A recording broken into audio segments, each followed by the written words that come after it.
¿Nadie se acuerda? Hacer Monte Carlo con Python. Bien, ¿para qué lo hacíamos? Para hacer una aproximación a la posterior. Bien, ¿sí? Que ya es, acuérdense que estamos en la parte de la inferencia bayesiana y que antes ya estuvimos trabajando con aproximación normal, radios conjugados, Big Sample. Y ahora estamos en la parte de cadenas Markov. Bien, entonces, ¿se acuerdan cómo definíamos el modelo? Acá voy a importar las librerías. ¿Se acuerdan qué era lo importante cuando yo defino un modelo? Con PyMC, acuérdense que trabajamos con cadenas de Monte Carlo, cadenas de Markov Monte Carlo, con la librería PyMC. Y cuando yo definía el modelo en PyMC, ¿qué era lo importante?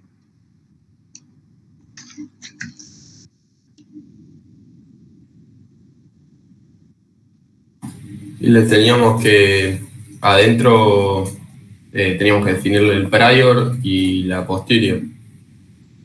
¿La posterior? No, perdón, la likelihood. Ok, bien, perfecto. Ahora, perfecto. Todo esto lo vamos para que lo vayamos repasando, porque hoy lo que vamos a hacer, o sea, la clase pasada lo que fue trabajar con PyMC. Acuérdense que vamos a trabajar solamente computacionalmente, no explicamos qué es lo que está haciendo el algoritmo por atrás, y hoy lo que vamos a trabajar es diagnosticar las cadenas que vimos en la clase pasada. Entonces, para repasar, acuérdense que cuando definíamos un modelo, la clase pasada trabajamos con este modelo,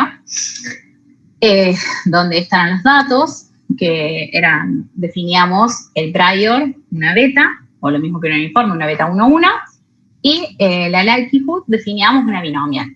Entonces, lo que quiero que se acuerden, porque de ahora en más, ahora vamos a definir un par de modelos, y ahora en las próximas clases, lo que vamos haciendo es por cada parámetro ir agregando una línea. Entonces, siempre es importante 2 líneas que sea. La primera para el prior, y la segunda para la likelihood. ¿Y cómo podíamos identificar cuál era el prior y cuál era la likelihood? La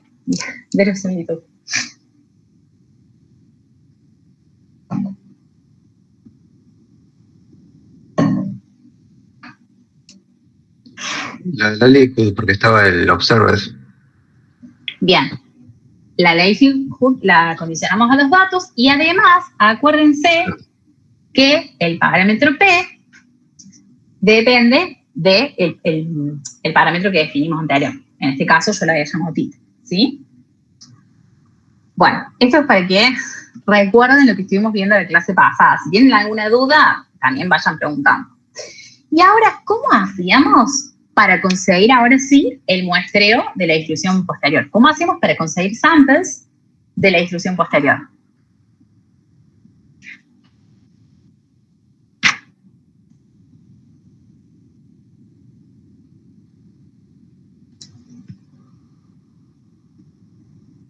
¿Se acuerdan que era una línea más?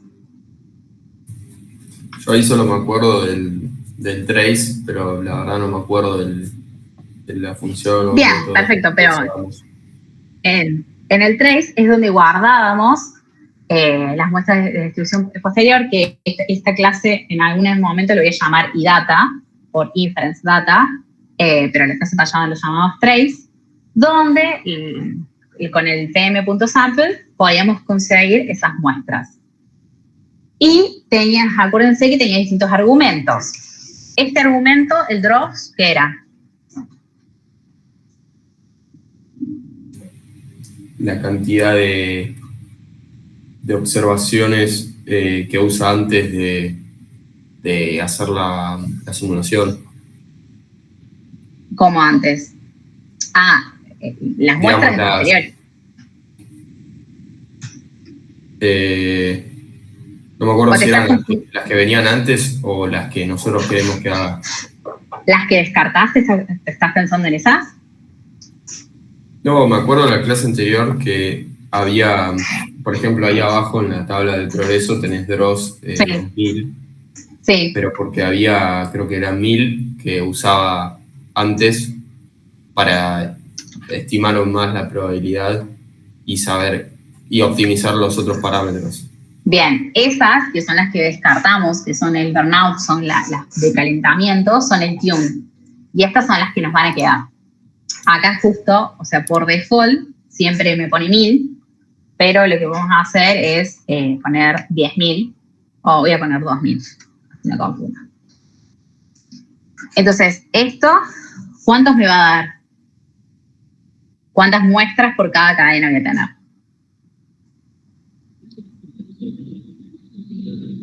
¿Serían 1000? ¿O 2000? Fíjense que 2000, y lo que le estoy diciendo es que el calentamiento son 1000. O sea, 1000 son las que voy a descartar. Entonces, cuando me aparezca acá draw, fíjense que son 3000. Estas 2000 más estas 1000. ¿Se entiende eso?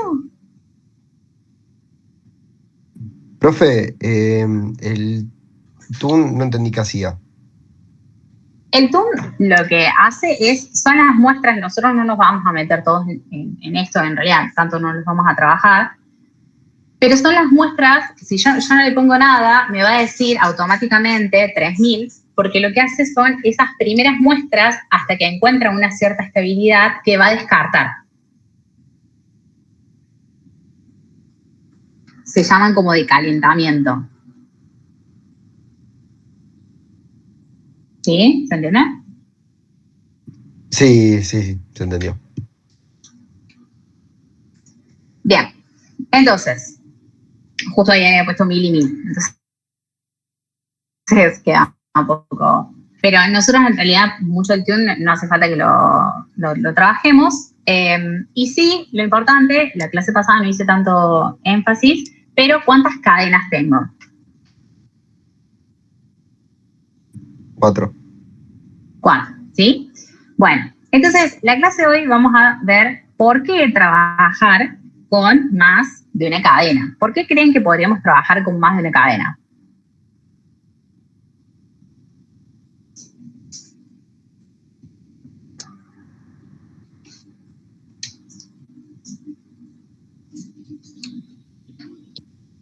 ¿Qué piensan? Era porque las utilizaba como pesos. O sea, lo que valía más en las cadenas valía más al final, lo que valía menos al final. O algo así. O sea, como combinaba y sacaba lo mejor. Me hace ruido lo de que al final vale, creo que dijiste al final vale menos o al final vale más. O sea, el trabajar, ahora voy a graficar las 4 cadenas, me voy a repasar. Entonces, fíjense que ahí repaso esto, pero acuérdense, en iData, en este objeto, tenemos la posterior, la data observada y las estadísticas. Después acá, esto es lo que ya hicimos la clase pasada, que graficamos el prior y la posterior.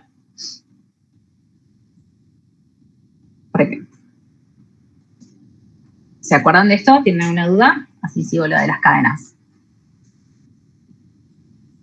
Ok, bien. El summary, que la clase pasada solamente trabajamos con estas métricas y dejamos de lado estas que las vamos a ver hoy. Y ahora sí, esto de cuando acá tengo las trazas, voy a hacer los gráficos de cada traza por separado, porque tenemos 4 cadenas. Entonces, voy a graficar cada una de las cadenas por separadas. Ver que sean múltiples cadenas nos va a servir para varias cosas. Por ejemplo, no sé bien a qué te referías con esto de que sea menos o más, pero acuérdense que las cadenas lo que exploran son los parámetros, o sea, exploran este parámetro tita. Por ejemplo, acá, la primera cadena, ¿entre qué valores y qué valores se movió? 0,25 y 0,75. Bien, y la segunda, la tercera y la cuarta, vemos que se mueve. Sí. La cuarta un poco más alta, pero nada más. Un poquito, pero sí, nosotros ahora nos vamos a superponer, dentro de todo, exploran la misma zona, ¿sí? Los mismos valores para el parámetro tita.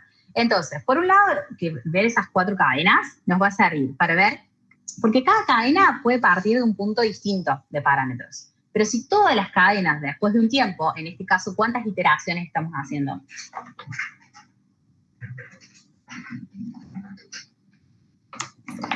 $2000. 2000, ¿sí? Porque las primeras 1000 las descartamos.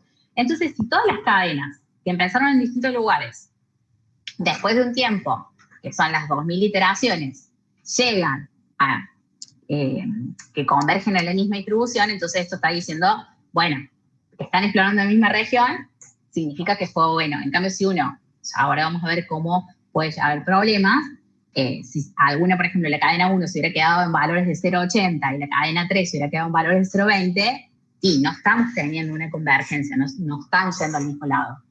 ¿Sí? Después, para ver qué realmente exploraron, no se quedaron en un valor solamente, no es que recorrieron, el algoritmo fue 0,50, 0,51, 0,52, 0,50, sino que exploró distintos valores, ¿sí? Y también hacer varias cadenas nos permite ver la variabilidad entre las cadenas. Después vamos a ver una métrica para ver la variabilidad de cada cadena comparada con la variabilidad de todas las cadenas. Entonces, todo esto nos va a dar, no vamos a poder asegurar convergencia, pero va a ser una forma de diagnosticar si está funcionando bien el modelo o no. Lo que vamos a ver más hoy son red flags de que si nos pasa tal cosa, no está funcionando bien el modelo. ¿Se entiende?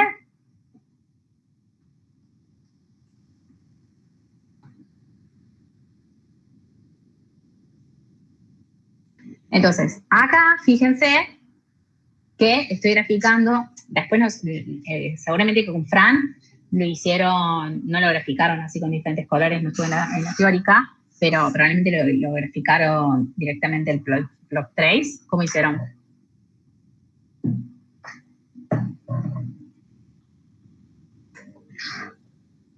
Para graficar las cadenas.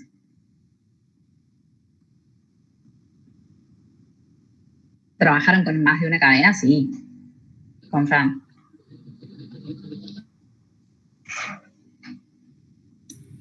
Yo creo que sí, pero no sé qué se acuerda el resto, pero creo que Fran no usó el Py en sí. Creo que lo implementó como para demostrarlo bien, lo implementó él. Perfecto. Sin usar Py en sí. Entonces pero no sé. Graficó cada cadena por separado. Sí, me parece que sí. Si no ha usado PyMC, seguramente no haya usado varias cadenas. Haya hecho otro algoritmo que no es Hamiltonian y haya hecho una sola cadena. Puede ser, puede ser. Bueno, no, lo puede haber hecho 2 veces, a lo mejor hizo... No, sí, es verdad. Bueno, pero ahora nosotros no lo vamos a estar haciendo manualmente, graficar cada cadena y superponerla, sino que directamente cuando ya tenemos en las trazas, en el trace o en el IDATA, tenemos todas, cada una de las cadenas, cada uno de los valores, entonces directamente hacemos el plot trace y ya está.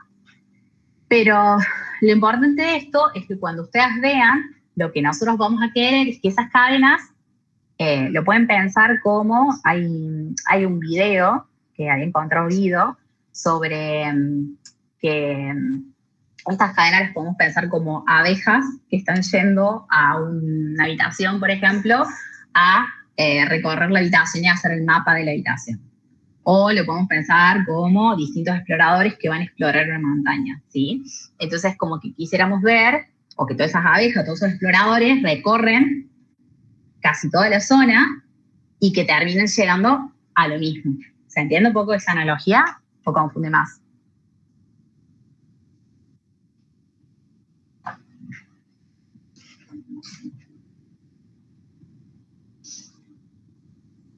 Ok. Entonces, para visualizar las cadenas, vamos a ver 2 gráficos. Por un lado tenemos el trace plot, que la clase pasada lo hicimos, casi seguro, y el trace rank plot. Esos 2 gráficos vamos a ver. Y después, además de ver los gráficos, vamos a ver estimadores de convergencia. Entonces, Para los gráficos, el primero que siempre van a tener que hacer es el trace plot, que lo que va a hacer es mostrarnos la evolución de las muestras de la posteriori a lo largo de las iteraciones de la cadena Markov. Entonces, retomamos, este es el mismo modelo de la clase pasada, solamente lo estoy retomando.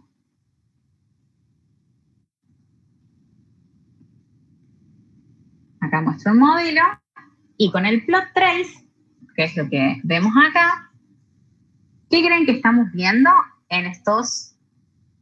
Bueno, hoy justo lo corrí, pero ¿qué creen que estamos viendo en estos dos gráficos?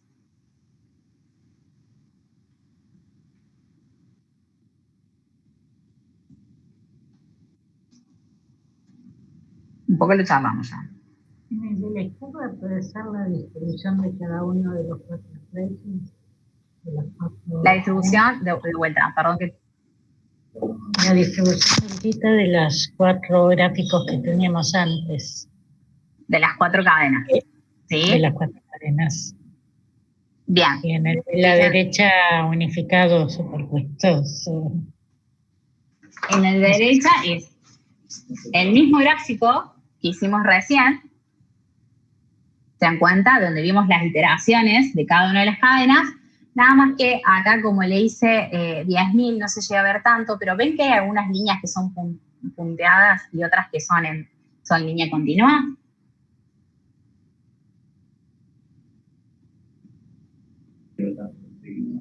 Bueno, acá se superpone porque son bastantes iteraciones, pero acá tenemos los gráficos de las 4 cadenas de las iteraciones. Bien, esto es lo que ya habíamos estado graficando, nada más que ahora, cada vez que hagamos el plot trace, directamente vemos la distribución y vemos además las iteraciones. Y después, el trace rank plot lo que hace es, a todos los valores, se los diré, el trace rank plot muestra cómo se distribuyen los valores de las muestras de todas las cadenas. Entonces, si nosotros acá, ¿cuántas cadenas dijimos que teníamos? 4. Y cada una tenía 200 iteraciones. Entonces, en total, perdón, 200 no, 2000. En total, ¿cuántos valores tengo de tita?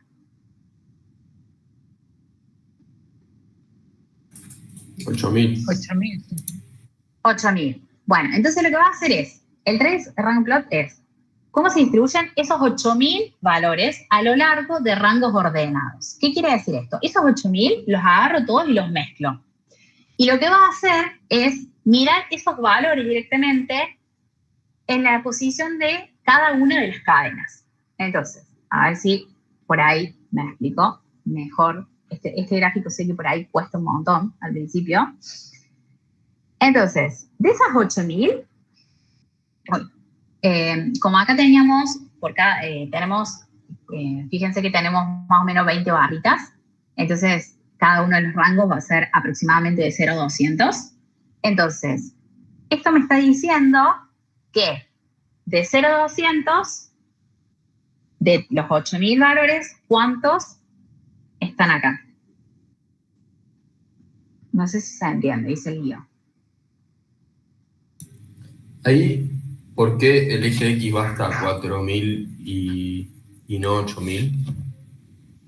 Tenés razón, creo que porque no lo corrí. Ahora. No, está bien, es por que tenés 1.000 por cadena, porque otras 1.000 eran No. No, después puse... Ah, sí, tenés razón. Era 2.000, era 1.000. Sí. Era 1.000. ¿Entienden lo que pasó? O sea, en realidad estas 2.000 son 1.000 de Toon y 1.000 que puse para muestras de posterior. Entonces, cada cadena, perdón, tiene 1.000, no 2.000. ¿Sí? Por eso acá, fíjense que va hasta 1.000.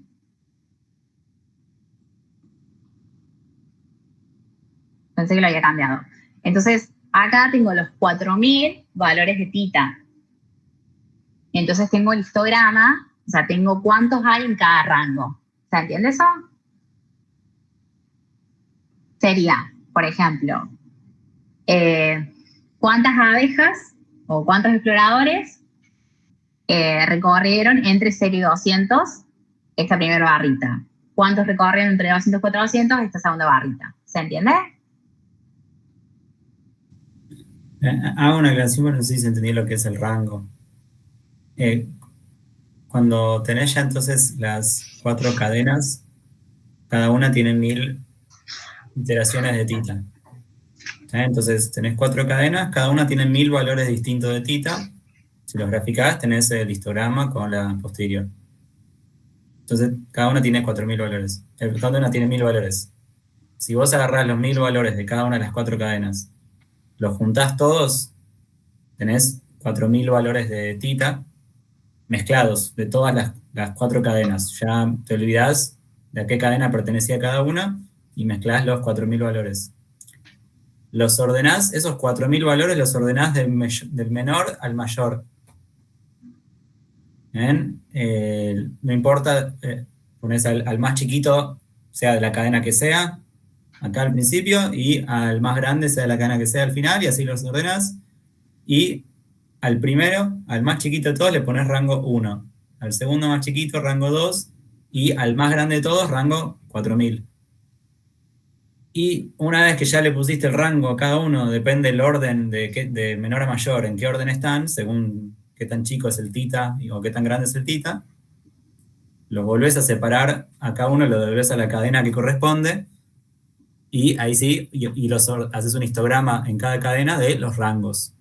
Entonces, en cada histograma de lo que están ahí de colores, tenés 1000 valores de tita ordenados según los rangos. Entonces, la primera columna quiere decir, la primera columna roja es todos los valores de tita de la primera cadena que están entre los 200 valores de tita más chiquitos del total.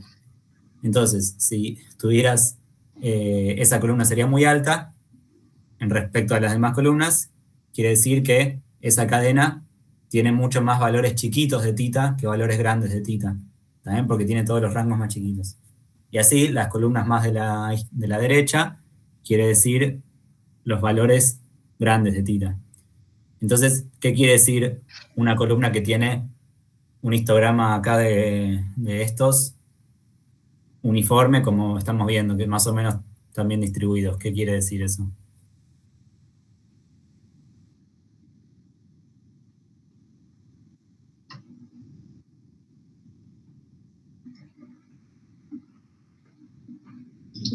Que todos siguen más o menos los mismos valores, que no hay outliers.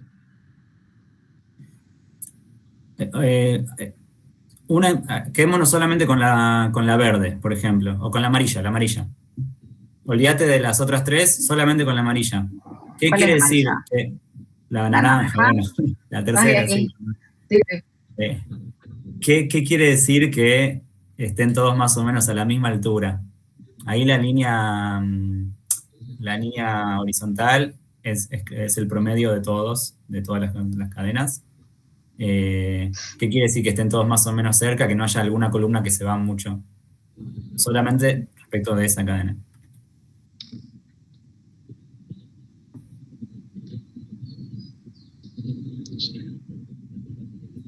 ¿A alguien se le ocurre? Y esto va un poco de la mano de que sea uniforme, o sea, que no se sesgó en ningún valor de tita y le dio la misma importancia a cada valor de tita. Entonces, es como que recorrió cada valor de tita equitativamente. Pero, no sé, pues fíjate el histograma. Sí, o sea, podemos volver arriba a la posterior.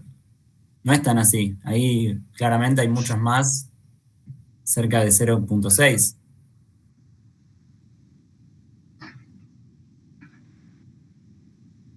Y, o sea, lo mismo en el trace plot. Fíjate que, o sea, es como una línea que va así, hace zigzag, mucho zigzag, pero está mucho más tiempo en los valores del medio, está cerca del 0.6. Después, a veces va y vuelve, y va para abajo, y va para arriba, pero siempre vuelve más o menos al medio. Entonces, claro, en realidad lo que creo que significa es que comparado a las otras cadenas, todas tienen medio que una misma proporción de valores de tita en cada rango. Entonces, creo que nos dice un poco de que las 4 distribuciones se parecen bastante, si tenemos histogramas muy parecidos. Ahí va, sí, exactamente, es eso. Esto exactamente es, sí, como dice Marcos, es producto de haberle asignado un rango a cada valor de tita. Entonces, eso, o sea, los primeros 200 son los valores más chiquitos. Bueno, todo más o menos, o sea, si alguna de las 4 cadenas tuviera la primera columna mucho más alta que las demás o mucho más alta de las otras, quisiera decir que esa cadena estuvo mucho más tiempo o sea que hay un sesgo ahí para los valores chiquitos de tita, que bueno, que no es lo que estamos viendo. Por ejemplo, acá, en el segundo gráfico,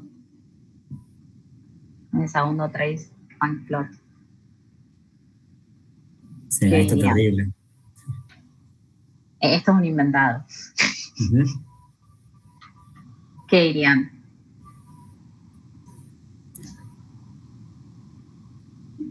¿Qué está pasando acá?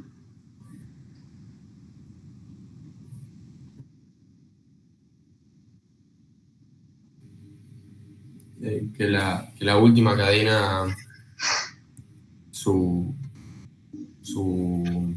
concentración de densidad está mucho más a la derecha que el resto de las cadenas. Bien, ¿y esto cómo se vería en el trace plot? ¿Cómo se vería? ¿El pico no se vería a la derecha? Perdón, no estaba hablando del histograma, estaba hablando de las iteraciones. Estaba preguntando, por eso estaba señalando acá.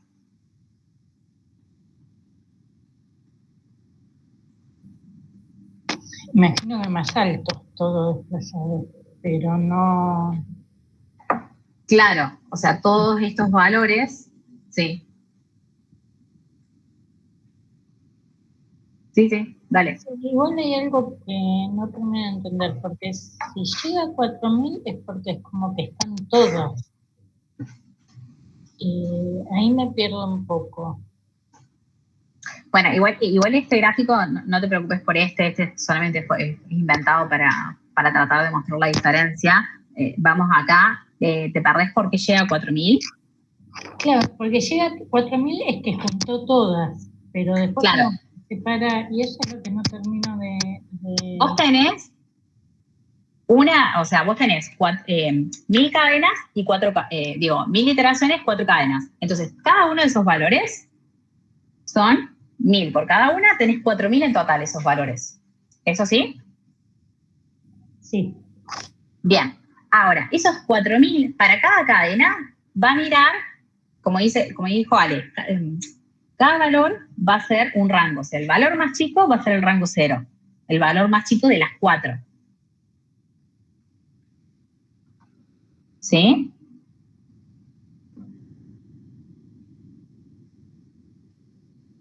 Entonces, lo que va a construir es un histograma para esa cadena. Sí. ¿Sí? Es como, junto todo y ahora voy a mirar cada cadena por separado.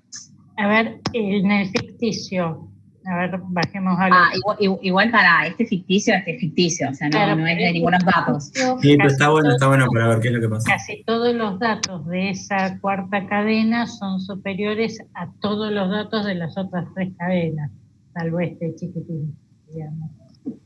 Claro, esto, por eso decía, cómo se vería en el gráfico de la iteración, verías que estas 3 cadenas estarían superpuestas, porque estarían recorriendo los mismos rangos, mientras que esta cadena amarilla toma, por ejemplo, si, no sé, esta estaba recorriendo entre 0,50 y 0,70, esta estará en 0,80. Okay. Más o menos en promedio. A ver si... Sí, dice que de todo... Ahí va. Bueno. Sí, perfecto. ¿Sí?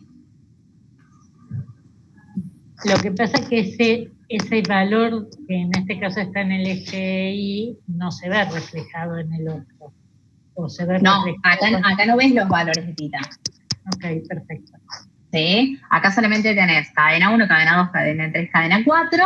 Y sí, acá tenés la línea de referencia, esta línea punteada, es el promedio. ¿Sí? Y promedio de todas. De todas. Perfecto. Ale, ¿vas a decir algo?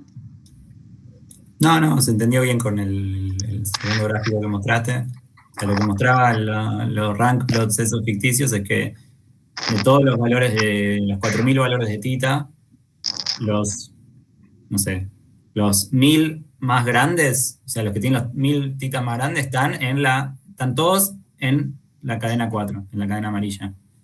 Ahí se ve en el gráfico perfecto, o sea, que se fue por cualquier lado, están todos más o menos recorriendo el mismo espacio, están estables, convirgiendo todo, pero hay uno que se fue a Y que cualquier por lado. eso son de 3.000 a 4.000, porque son todos los valores de la última cadena, que en este caso también son 4 cadenas de 1.000. Claro.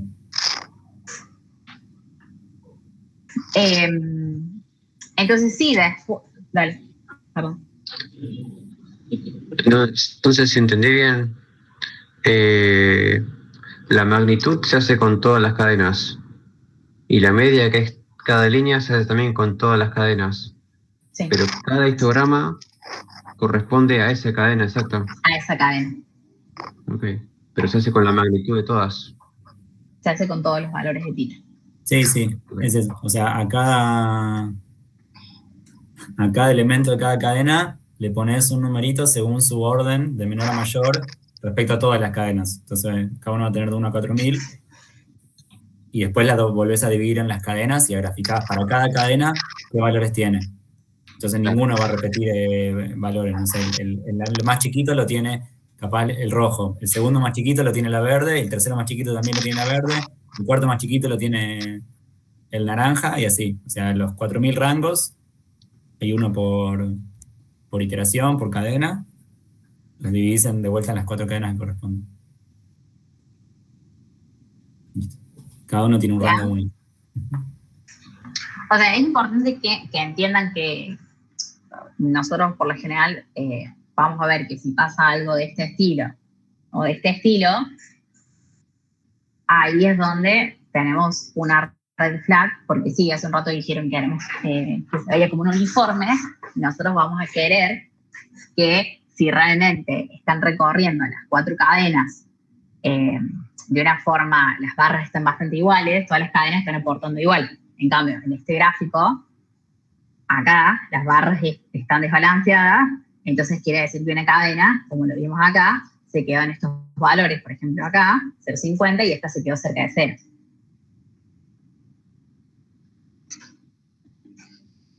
Bien. Lo que sí, en realidad son dos formas de ver lo mismo, o aporta algo distinto. Es que lo que vamos a usar es los distintos gráficos para diagnosticar y ver si está pasando algo, pero tal cual, aportan lo mismo. Okay. Lo que pasa que acá, ¿podemos ver el valor de tita? No. Sí, mientras que acá sí lo estamos viendo. ¿Sí? Este es un ejemplo de vuelta muy pavote, donde no hay problemas, pero capaz, no sé, cuando tenés 10 cadenas o, no sé, un montón de cosas, es más difícil comparar el trace plot y ver todas las cadenas juntas. Es difícil ver si alguna en algún momento se fue para arriba, otra para otro lado, o si se fueron, no sé. Acá están todas bastante bien, a simple vista, bueno, se ve más o menos bien. En la distribución también lo podría ver. Bueno, en la distribución ahí en la posterior, claro, clarísimo. También. Pero bueno, eso, después, cuando se complica más, los rank plots, el de abajo, te da otra perspectiva capaz más clara. Eso. Estoy de acuerdo que son dos maneras de ver lo mismo, pero son dos maneras de ver si las cadenas son estables y convergieron, que es lo que uno quiere. Bien, lo que pasa es que lo que querés decir que por ahí en un caso lo ves fácil en un gráfico y en otro en otro. Exactamente. Acá, por ejemplo, como están bastante superpuestas, y sobre todo, por ejemplo, si vos tenés, no sé, haces 10.000, fíjense que acá tenemos solamente 1.000 iteraciones. Si llegas a hacer 10.000, o sea, sí, ves todo, que es como si fuera todo peludo o algo así, se están superponiendo, pero a veces no es tan fácil. A lo mejor podría estar una cadena por acá y otra cadena por acá, y en esa superposición no te puedes dar cuenta bien. En cambio, acá vas a poder ver. ¿Sí? Pero bueno, la idea es que uno use todas las herramientas, entonces podamos usar el trace, el rank plot. Y ahora después vamos a ver los estimadores de convergencia, verlo numéricamente. ¿Sí?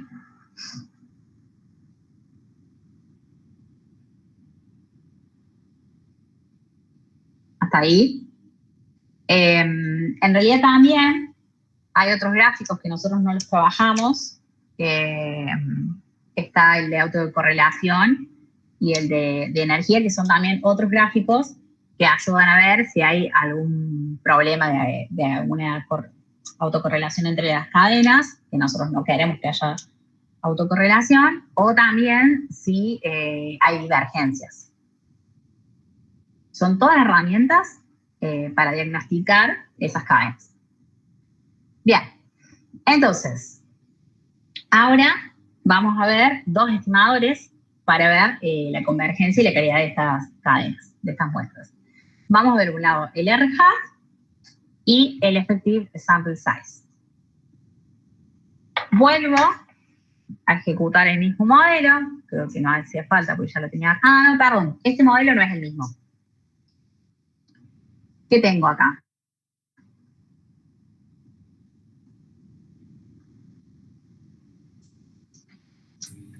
Estás haciendo inferencia también sobre sigma. Bien, sobre sigma, donde mu es una normal, 0,1, sigma es una half normal. Siempre, acuérdense, por ahí depende, en este caso no tiene ningún contexto, es solamente un ejemplo, pero siempre acuérdense, depende del problema que estemos trabajando, si tiene sentido que sea positivo, si es negativo, si es una probabilidad, ¿sí? En este caso es solamente para mostrar un modelo. Tal cual como dijiste, tenemos ahora dos parámetros, mu y sigma, que fíjense, ¿qué es lo que cambio? Agregué una línea nada más. En vez de tener un único parámetro, ahora tengo dos parámetros, los parámetros de sus priors, y lo único que estoy haciendo es agregando una línea. Entonces, en el summary, acá vemos esto del ES, bulk y tail, y el R-hat. Entonces, ¿qué nos dicen? Bueno, el R-hat, que es el estimador de Gell-Mann-Rubin, es una métrica que lo que nos hace es ver si esas cadenas convergieron a la misma distribución posterior. Que lo podemos ver un poco visualmente, pero esto lo que hace es evaluarlo realmente. ¿Qué hace? Compara la varianza que hay entre las cadenas con la varianza de cada cadena individual. Entonces, si esas cadenas están convergiendo correctamente o parecen converger, la varianza entre las cadenas y la varianza dentro de cada cadena individual nos va a dar cerca de 1. Directamente, o lo podemos ver en el summary, o podemos hacer az.rhat del trace. Entonces acá vemos que en este caso, para mu dio 1.001 y para sigma dio 1. Esto está redondeado a 3 decimales. ¿Qué es lo importante? Que cuando sea cercano a 1, va a significar que la varianza entre las cadenas, comparada con la varianza de cada individual, es muy similar. Entonces lo que me está diciendo es que están convergiendo a la misma distribución posterior, ¿sí? Están explorando esa misma región de los espacios de los parámetros. Y cuando nos dé mayor a 1, por ejemplo, acá nos dio 1,001, pero es bastante cerca. Pero ya cuando nos da 1.03 o 1.05, o si nos da muy grande, por ejemplo 1.80, bueno, eso ya me está diciendo que el muestreo ese no va a ser tan confiable y a lo mejor vamos a tener que ejecutarlo con más muestras, ajustar el modelo o ver algo. Va a ser como una red flag. ¿Se entiende?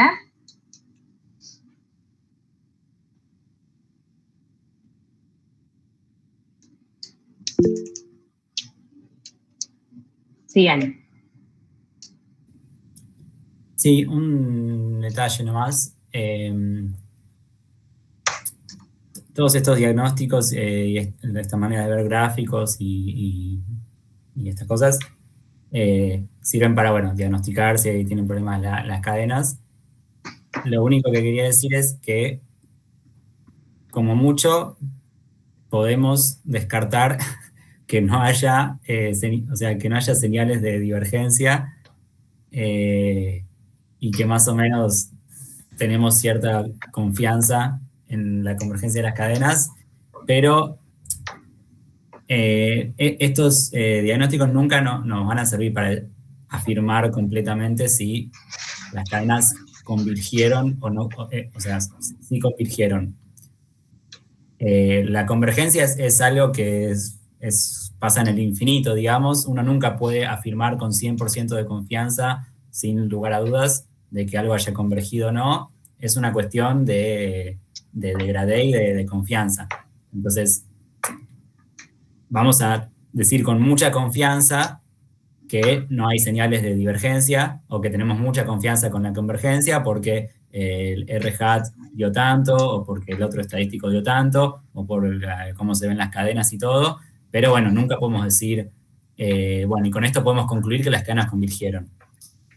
Sé que en muchos lados se hace y he visto un montón de lados en los cuales lo dicen, pero para que sepan, digamos, en este punto que técnicamente lo que uno puede decir es que se rechaza la hipótesis de divergencia, pero bueno, con el mismo de hipótesis nunca podemos decir así con 100% de seguridad que las cadenas convergieron o no, porque, bueno, nada, es un algoritmo que, qué sé yo, o sea, en algún momento vos pusiste 1000 cadenas, pero si ponías 2000 cadenas, capaz que converge un poco más o no sabés.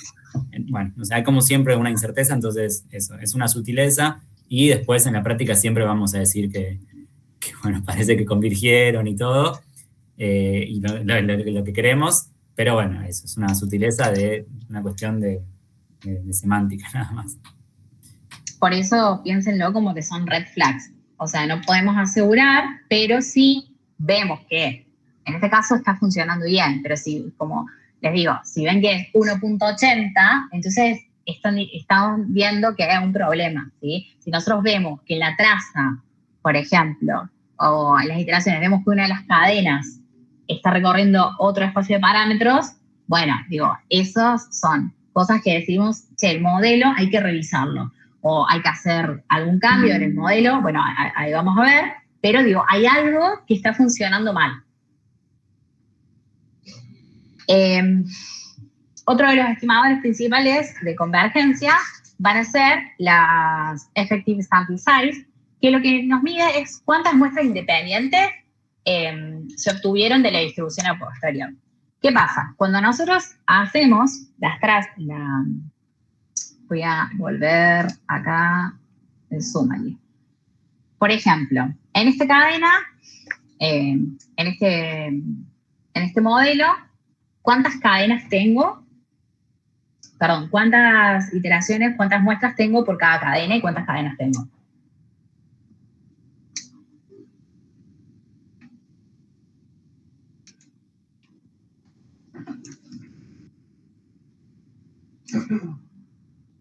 No se peleen por responder.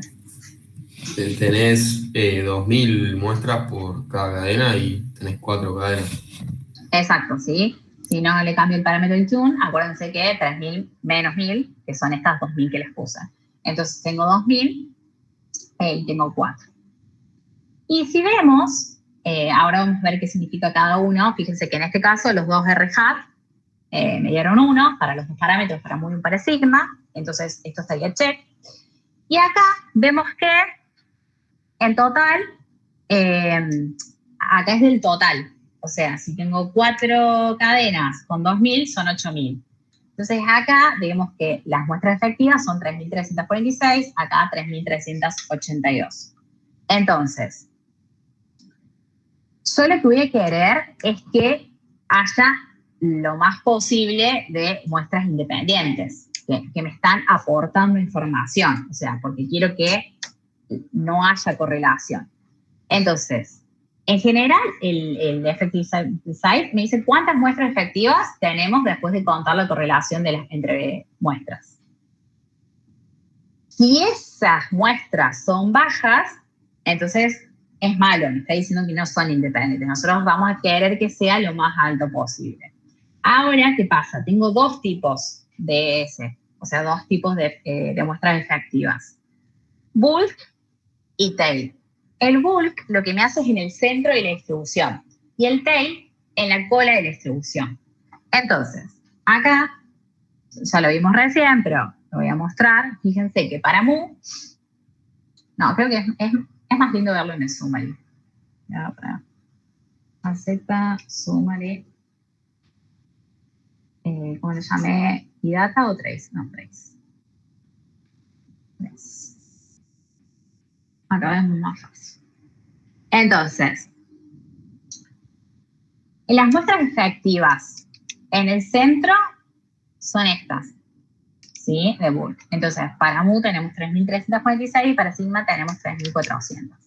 Acá no hay un valor que uno les diga, esto es mucho, esto es poco, 200 es poco, 200 es mucho. Va a depender de cuántas muestras, por ejemplo, si yo hice 1.000.000 y me salen 3.000 y es poco, ¿sí? Pero no es que hay un número exacto para decir esto es mucho, esto es poco.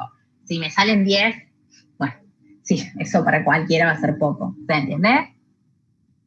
Pero lo que nos va a servir esto es para evaluar esa calidad, el bulk, esas muestras efectivas que realmente no están correlacionadas en el centro y estas en la cola.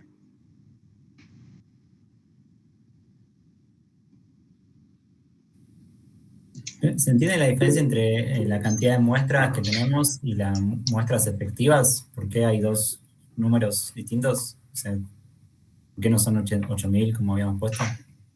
Van 2 segundos. Ahí.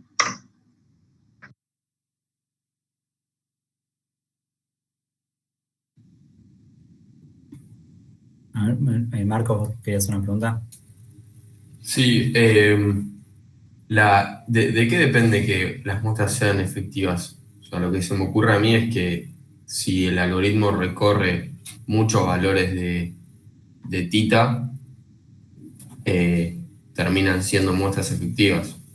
En cambio, si recorre siempre el mismo valor o alrededor de ese valor, me da como la sensación de que no son efectivas, pero no sé muy bien. Más o menos, está acercando. O sea, que esté mucho tiempo en un lugar o en otro lugar, eso igual va a depender de... O sea, que digo, cuando ya termina, haya muchas más muestras cerca de este valor que cerca de los otros valores, eso tiene que ver con la posterior, ¿eh? Porque puede ser que la posterior tenga mucha más probabilidad cerca de un valor, entonces está bien que esté mucho más ahí, pues las muestras, las trazas, las cadenas tienen que ser lo más fiel posible a la posterior, y si la posterior tiene mucha más probabilidad acá que acá a los costados, está bien. El tema es, vos corriste tu cadena, no sé, cada cadena le pusiste 2.000 pasos, 2.000 iteraciones. El tema es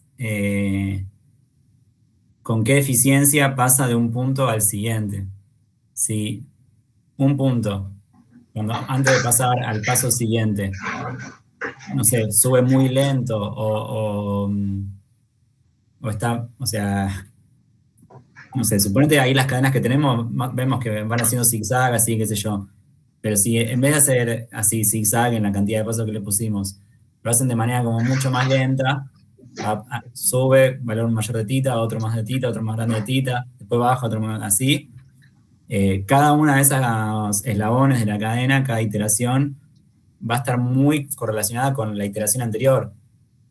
Entonces, una cadena ineficiente en la que pasa eso, cuando entre distintas iteraciones tenés mucha correlación porque, bueno, no sé, el algoritmo está un poco eficiente. Entonces, si te pasa eso, que el algoritmo recorre de manera muy lenta o muy ineficiente, cada punto, cada tita, cada muestra va a estar muy correlacionada con las anteriores o las siguientes. Entonces te van a dar finalmente la misma información. Es lo mismo tener solamente una de esas que 10 que estén correlacionadas. Eso es lo que mide la cantidad de muestras efectivas, es vos tenés 8.000, está bien, pero bueno, si las recorriste de manera no tan eficiente, puede ser que haya muchas seguidas que te den la misma información, y está bien, es información que es correcta, no está mal, pero bueno, termina pasando eso. Y lo que da acá es normal, o sea, tuviste 8.000, bueno, está bien que tu algoritmo te dé, o sea, que no tengas una eficiencia perfecta de que las 8.000 están totalmente bien, siempre vas a tener muestras efectivas un poco más chicas que si el algoritmo hubiera tenido una eficiencia perfecta, hubiera sido, no sé, todos los algoritmos de Markov Chain Monte Carlo tienen algún tipo de ineficiencia en eso, es algo imposible. Pero bueno, hay casos igual que puede pasar que tenga la misma cantidad de muestras efectivas que la cantidad de muestras originales, e incluso hay casos en los cuales podés tener más muestras efectivas que la cantidad de muestras originales. Es muy loco eso y pasa a veces, en algunos casos en particulares, pero la idea es esa. O sea, vos tenés la cantidad de muestras que pusiste, pero después te tenés que fijar si realmente la cantidad de muestras efectivas te alcanza o es muy chiquita.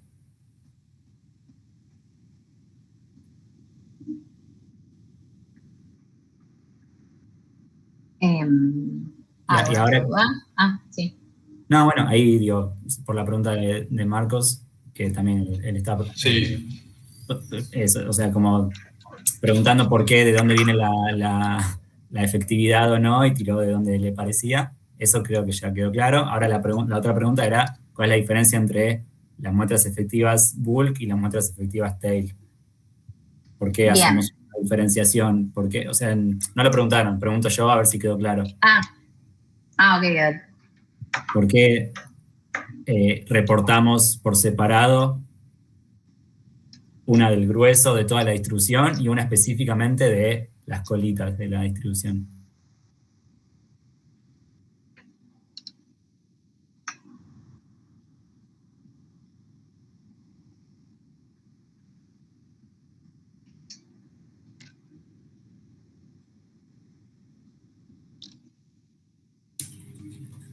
algo que quizás a mí se me viene a la cabeza es que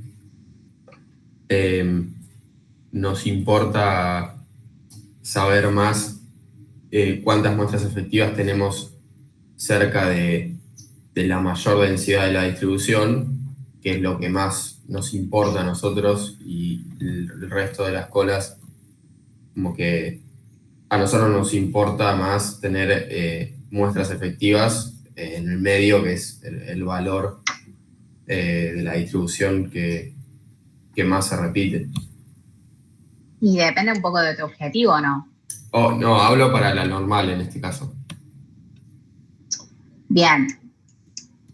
Y, por ejemplo, ¿cuándo creen que les importaría en la cola?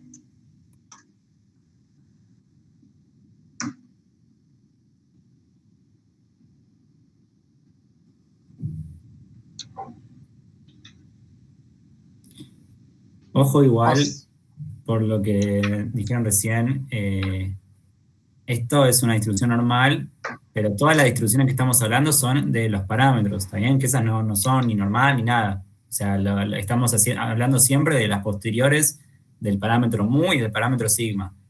Nos olvidamos, o sea, cuando hablamos de el grueso o de la cola de la distribución, estamos hablando de la posterior de los parámetros, que tienen forma de montañita, sí, está todo muy lindo, pero no tiene nada que ver con que la distribución original sea una normal. No estamos hablando de la cola de la normal de los datos, ni de eso, sino de las distribuciones de los parámetros que estamos haciendo en la posterior.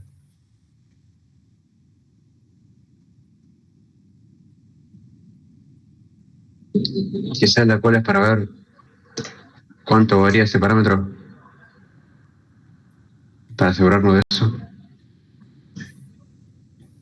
Bueno, está muy bien eso, va por ahí. Digo, cuando vos tenés la posterior de un parámetro, generalmente vamos a tener estos casos, con suerte, de que sea como en forma de montanita, así, que tenga valores más probables en el medio y menos probables en las colas. Entonces la mayoría de las muestras, está bien, van a estar al medio, y en las colas vamos a tener menos muestras porque, como son menos probables, el algoritmo me va a devolver menos muestras ahí, entonces...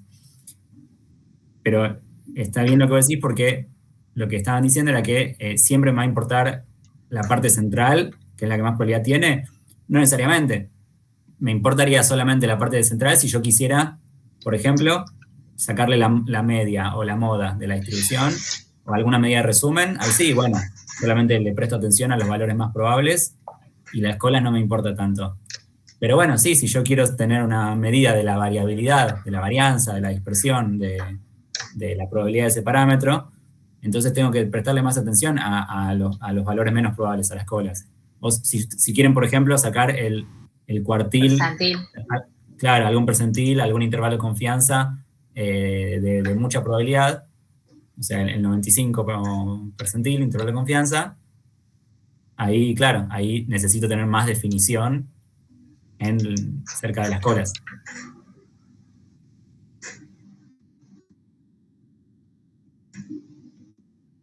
Por eso va a depender del objetivo. Y lo último que explicaba Julie, ahora que quedó claro esto, si a ver, podemos volver a eso, es cuántas muestras está bien, o sea, son suficientes, cuántas muestras efectivas son poquitas. Eso lo estuvo mencionando Julie hace un rato, lo explicó. Eso, ¿qué opinan? ¿Se entendió? Digo, ¿cómo lo explicarían ustedes?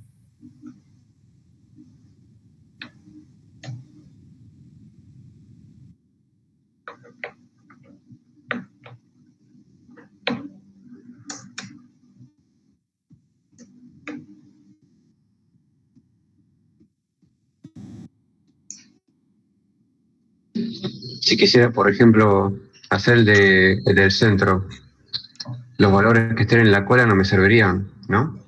Para el bulk. O sea, sí, el bulk es la del centro. Entonces ahí mirarías el bulk. Pero ahora lo que Ale estaba preguntando es, bueno, por ejemplo, que miramos el bulk. Ahora este número, ¿es mucho, es poco? O sea, digo, ¿está bien? Claro, yo lo miraría, yo lo pregunté eso porque si en la distribución hay, yo qué sé, por el centro hay 4.000 valores, entonces eso estaría bien.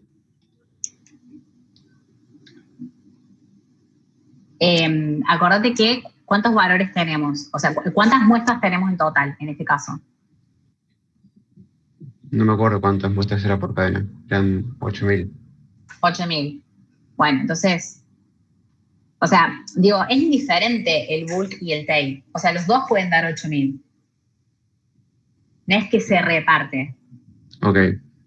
¿Sí? Por ahí, a lo mejor por ahí venía la confusión. Como es, lo que Ale decía es, si yo quiero estimar la media, bueno, no hace falta que mire las muestras efectivas en la cola. Pero si ahora yo quiero ver el percentil 95% y me voy a fijar para mi estimación si tiene más las muestras efectivas del bulk, del tail, perdón.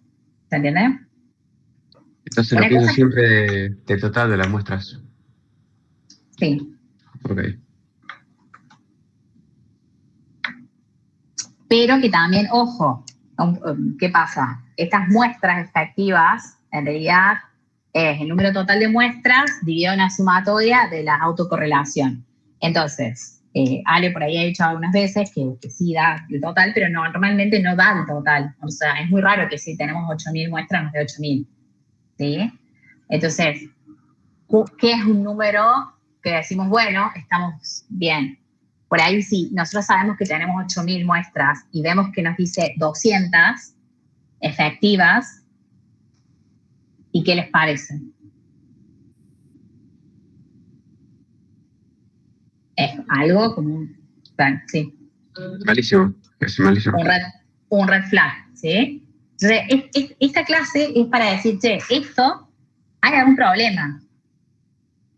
Que reviso, ahora vamos a los 2 ejemplos, que se nos está yendo la clase, vamos a trabajar con 2 ejemplos para ver esos problemas. Pero todo esto es para decir, acuérdense, vemos las visualizaciones para el diagnóstico, vimos el trace plot y el rank plot.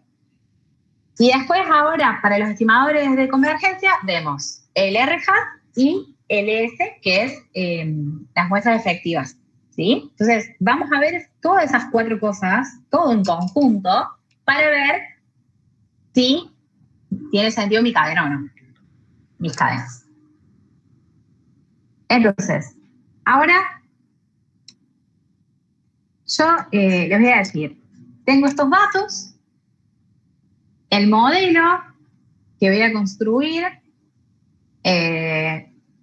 tengo dos distribuciones, 2 trials para alfa y para sigma, una normal,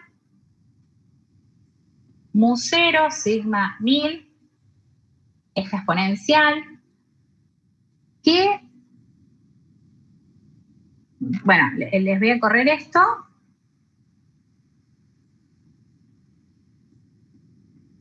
Quiero que veamos qué pasa. Miren, ¿qué me dio esto?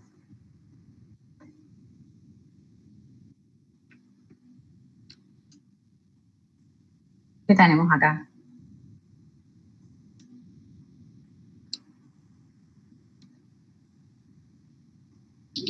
Te dice que no converge. Me da que cada una hice 3 cadenas, 417 divergencias, 484 divergencias, 78. Ahora, por ejemplo, podemos hacer el summary. El trace. El R-hat me dio más grande que 1. Ya cuando da 0,3, 0,4 ya no está tan bueno. Acá cuántas muestras en total tengo. Tengo 3 cadenas de 1500. Serían O sea, 1500 porque sacás los 1000 de cada 4500. Pero no son, 2500, perdón, sí, 1500, 1500. Son Porque 1500. 1500 Entonces tenemos en total 3500 y fíjense, cualquiera de las 2 muestras efectivas, la effective sample size, me da 633, 565, 48, 39. Entonces, este modelo, bueno, también ¿qué más podríamos ver? Acá estamos viendo los estimadores de convergencia y ¿qué más podemos hacer? ¿Qué podemos graficar?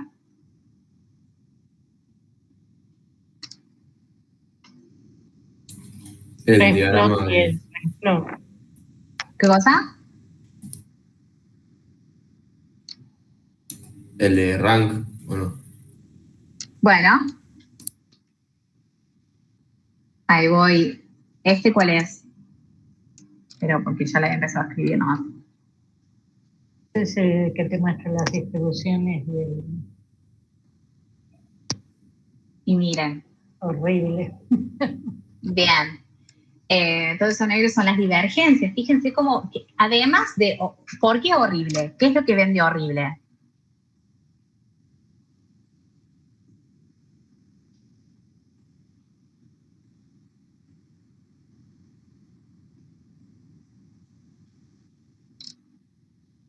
Bien.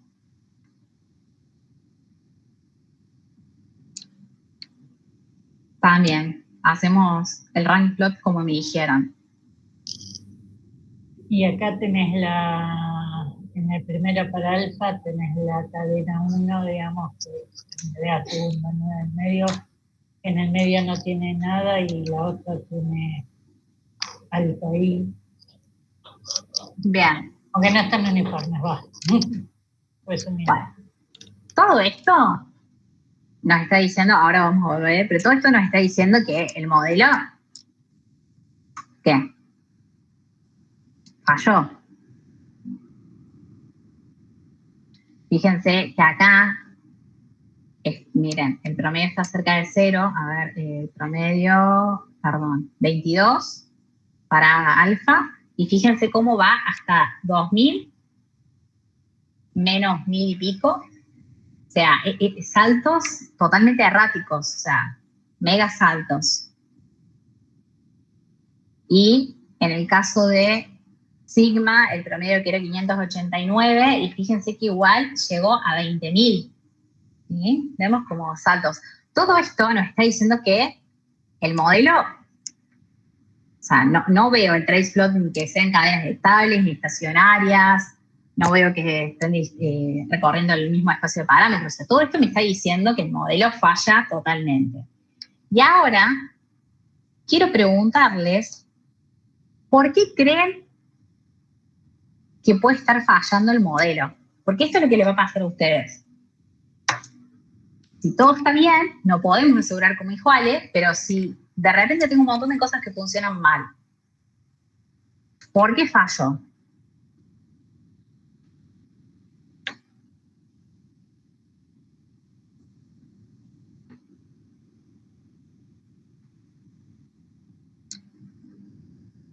¿Cuántos datos le estoy dando? Y solo 2. Le estoy dando 2 datos. Mi prior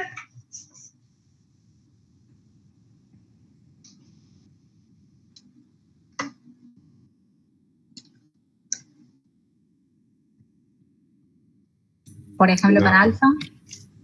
Una normal, con mucha varianza. Básicamente es lo que se llama un prior. ¿Le estoy dando información o no le estoy dando información? Nada de información, muy poco. Nada. Bueno, todo esto lo hice sin que ustedes vieran el título, pero básicamente vamos a ver que los fallos pueden ser por priors extremadamente planos y poca información. Acá le estoy haciendo las dos cosas, porque les di 2 datos, que es poca información, es muy poca data, y además le di un prior extremadamente plano, o sea, no le doy información de nada. Es como decirle al explorador, anda a recorrer y no te digo ni en qué país estás. O sea, no le estoy dando información, ¿se entiende? Entonces eso lo que va a hacer es que el muestreo se vuelve inestable porque la densidad es casi plana. Esto, bueno, es un poco, cuando usamos priors no informativos, extremadamente planos, junto con una pequeña cantidad de datos, las cadenas pueden comportarse de manera errática, explorando valores extremos que no tienen sentido. Y eso dificulta la convergencia y hace que los resultados sean poco confiables. Eso es lo que hace, se ve que los priors planos no limitan la exploración del espacio de parámetros. O sea, yo le estoy dando, no le estoy ayudando por ningún lado, porque le estoy diciendo, te doy 2 datos. O sea, no te estoy dando casi información. Y por otro lado, el prior no está aportando información previa. O sea, es como, dejo que los datos definan la posterior, pero además los datos le estoy dando 2. Y esto es lo que hicimos recién. Pasa que no les quería mostrar el título, lo quise hacer diferente. Entonces acá volvemos a ejecutarlo. Fíjense.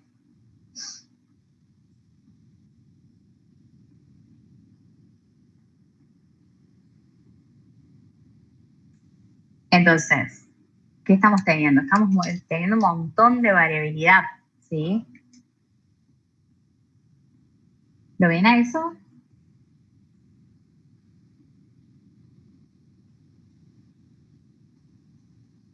Y ahora, ¿se les ocurre que lo podríamos solucionar de alguna forma?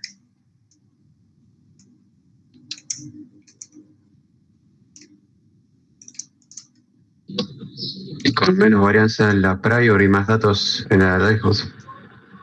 Tal cual.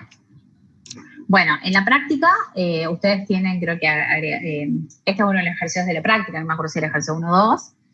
En la práctica lo que van a hacer es ustedes agregar más datos para ver cómo se soluciona, pero nosotros lo que vamos a hacer es la solución de darles previos débilmente informativos. O sea, por algún lado le tengo que ayudar, porque si no es como, no te estoy dando datos, no te estoy dando prior, no te estoy dando nada. Entonces, agregar datos lo van a hacer ustedes. Por ahí, ¿qué pasa? En la realidad, esos datos no van, o sea, no, probablemente no tengan un experimento que tengan solo 2 datos, pero por ahí agregar más datos, a lo mejor no tienen más datos, pero si ustedes tienen alguna información del estudio que están haciendo, pueden agregarle un poco más informativo ese prior. Entonces, para solucionarlo, tal cual como dijiste, le vamos a dar un poquito más, que vamos a llamarlo un prior débilmente informativo. Entonces, fíjense como sigma, de que estaba, no me acuerdo si era 10.000, lo voy a pasar a 10. A ver, déjenme que vuelva, así no les... ¿Dónde estaba? Ah, era 1000. Y acá también le doy un trigger un poco más informativo para sigma, o sea, para los dos. El modelo igual. Y ahora vamos a correrlo de nuevo.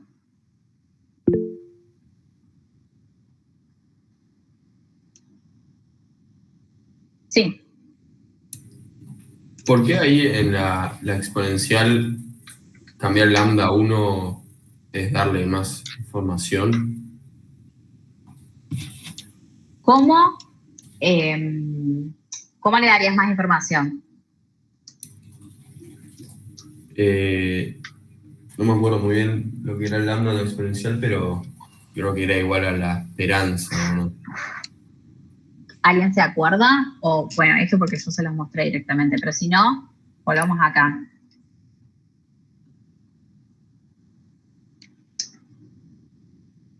¿Esto sí quedó claro? ¿Cómo hacer más informativo este prior para alfa? Y para sigma, ¿cómo harían entonces?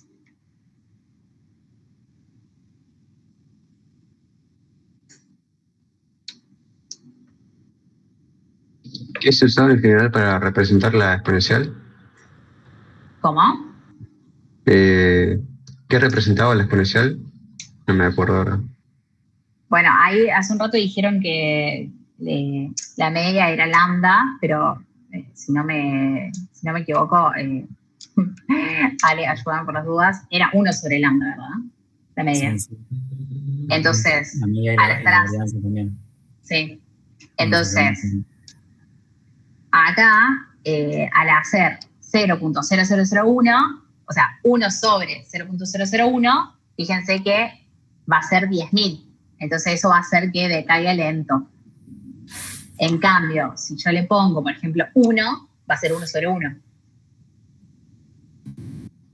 ¿Se entiende? Por eso es que un valor mucho más chico me hace que la media sea mucho más grande.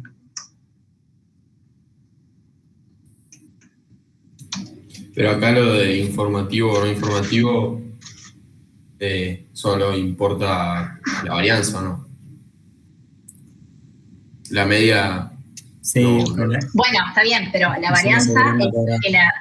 No, exacto, que la sí, es 1 sobre lambda cuadrado. Claro, entonces si este número es más grande, la varianza se achica. Exactamente.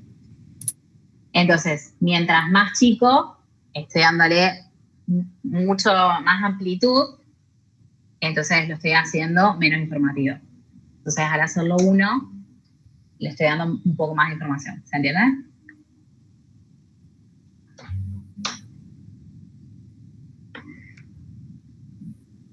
Y fíjense cómo sigue habiendo divergencias, pero comparado con el modelo anterior, que teníamos 360 divergencias en una cadena. ¿Sí? Bajaron muchísimo. ¿Y qué más me pueden decir? A ver, háblenme ustedes, ¿qué más ven?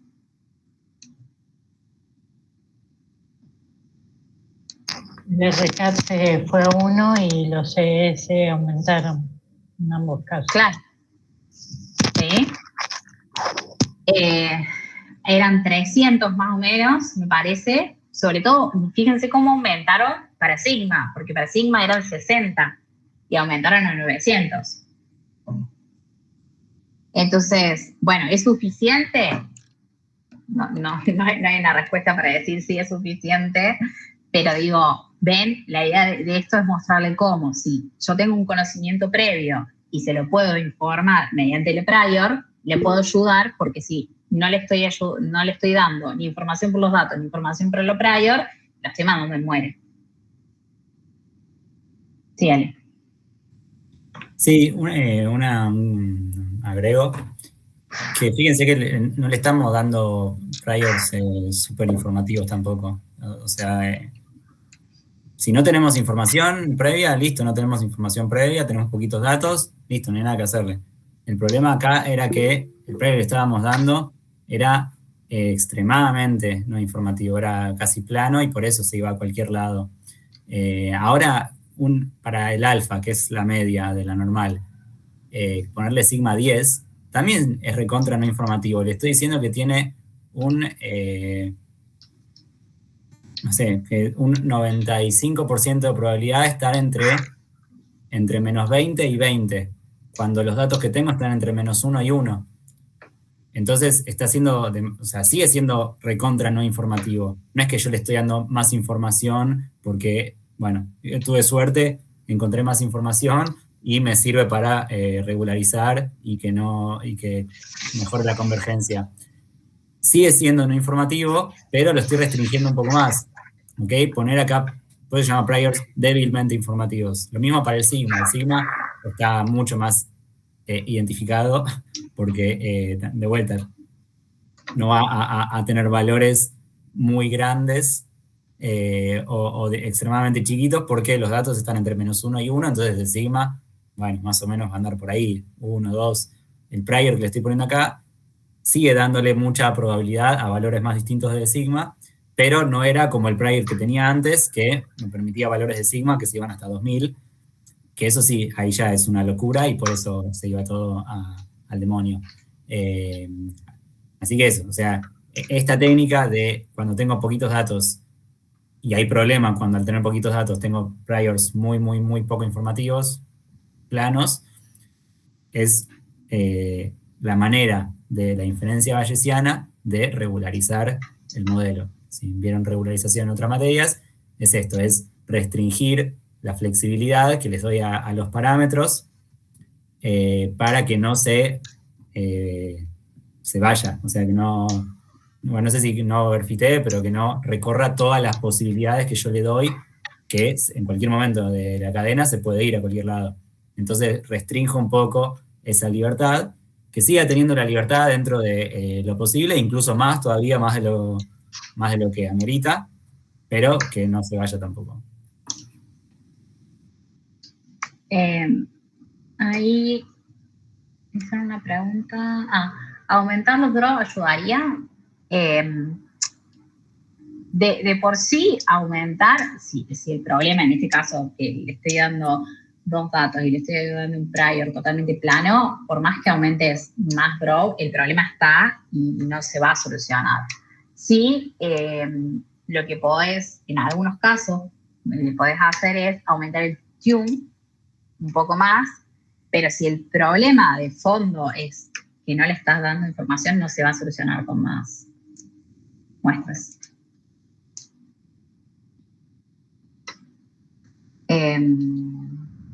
No sé si vos, Alex, que trabajas más con esto, tenés alguna otra. No, está perfecto lo que dijo Julie. Es eso, o sea, aumentar draws serviría en el caso en el cual las cadenas están, digamos, bien mezcladas y más o menos estables, pero le falta llegar a una convergencia y vos viendo las trazas ves que más o menos, bueno, está recorriendo un espacio de parámetros, pero se están acercando todas al mismo espacio de parámetros de manera más lenta, y entonces, bueno, está como que todavía se está estabilizando, está termalizando, se están como no convirgieron todavía, pero ve señales de que si le aumento la cantidad de muestras, eventualmente va a converger.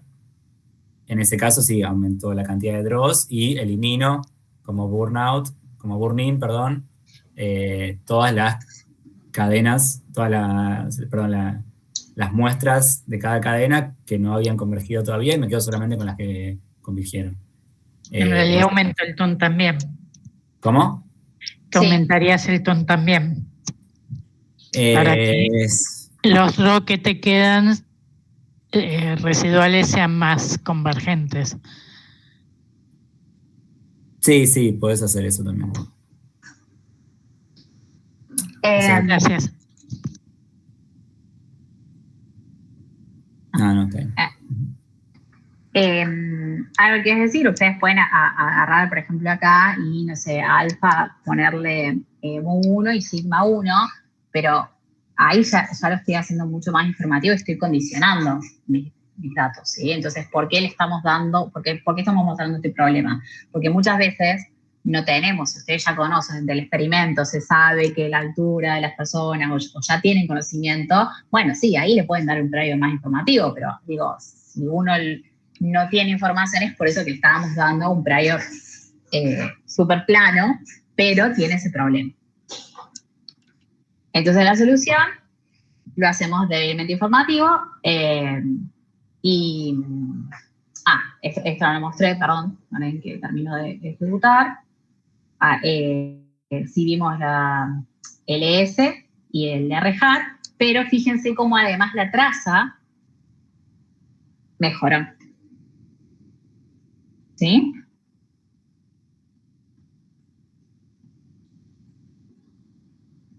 Y después en la práctica creo que lo van a hacer, no me acuerdo si eran 10 observaciones, y ya pueden con eso ver cómo fluctúa alrededor de un valor muchísimo más estable y hay mejor convergencia. Genial.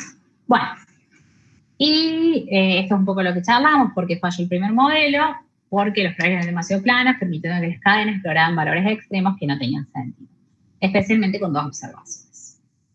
Al darle un prior más informativo, aunque débiles, estabilizamos el proceso de muestreo, evitando que las cadenas exploren regiones irrelevantes. No sé si les sirven las analogías, pero no, bueno. Y otro problema que puede haber es parámetros no identificables. Entonces, por ejemplo, si nosotros tenemos que los parámetros, con parámetros no identificables pueden ser, vamos a hacer una simulación de 100 datos de una distribución normal, con media 0, desvío estándar 1. Acá tengo los datos. Y lo que le voy a dar es un modelo que no identificable, es decir, que no lo puedo estimar de una forma única. Por ejemplo, acá en este modelo, mis priors, a 1 y a 2, dos parámetros, les estoy dando, como antes, una normal, donde le estoy dando, acuérdense, igual que antes, min, para A1 y para 2, sigma, una exponencial, con lambda 1, y lo que voy a hacer es que el parámetro mu va a ser la suma de estos dos. Entonces, acá, mis datos son los que ya se cree, y ahora hacemos la traza, las muestras de las posteriores.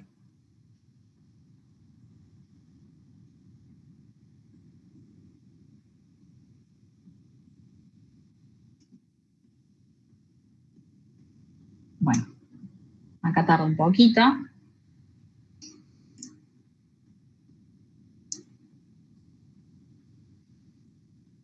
Toda la idea de la clase de hoy es mostrar un poco este peligro de cuando le doy un prior al modelo que no sabe para dónde ir.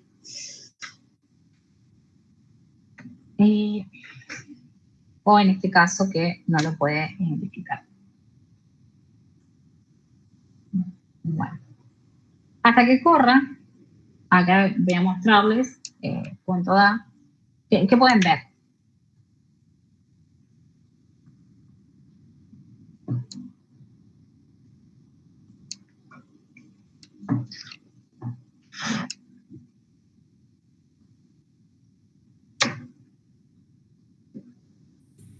Y un R hat malísimo, altísimo. Mal. También.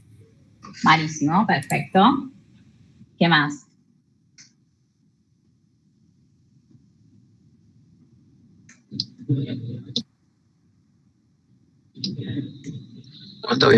¿Cuántas samples eran? ¿Cuántas son? Eran 6.000. Sí, también las SS son malísimas. Ujú. También. ¿Y por qué creen que está el problema? Fíjense en la media. ¿Qué ven de los parámetros que estamos estimando?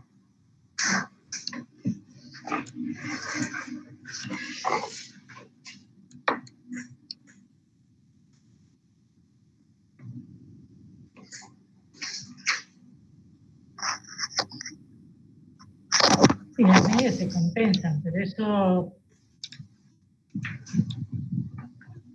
no sé por qué. Lo que sí el RHAT horrible.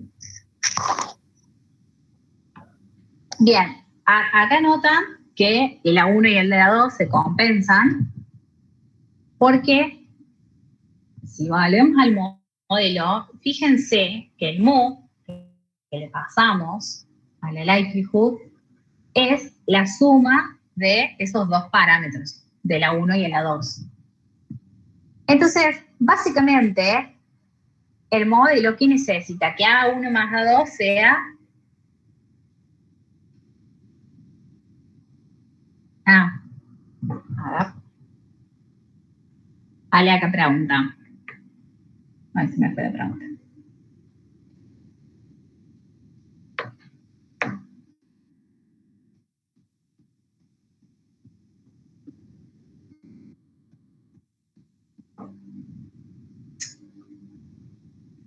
Bueno, vi que escribiste, pero no se me ha revisado.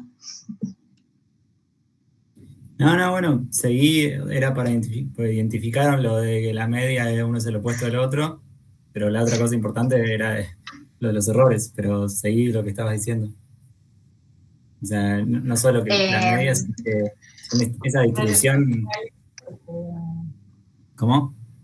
Los errores son iguales. Sí, pero independiente de uno con respecto al otro, ¿cómo son los errores de cada uno con respecto a sus medias? Sí, mayores, en magnitud mayores a la próxima. No sé, no escuché, está medio bajito. De magnitud muy grande, digamos, por decirlo de alguna manera. Sí, son mucho más grandes los errores que los valores medios. Es como que tenga, no sé, El doble casi. hace temperatura 34 grados más o menos 50 grados. Es lo mismo que nada, ¿no? Es una distribución y no puedo decir absolutamente nada de cada uno. Si bien la media está bien, está en algún lado, no, no puedo decir absolutamente nada.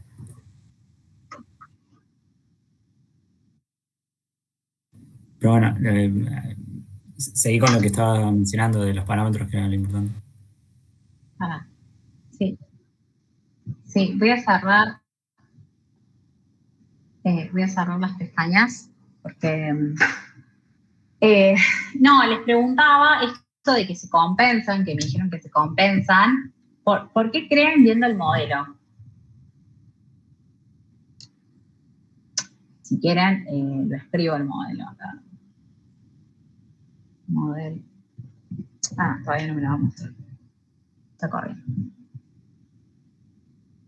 ¿Cómo es el modelo?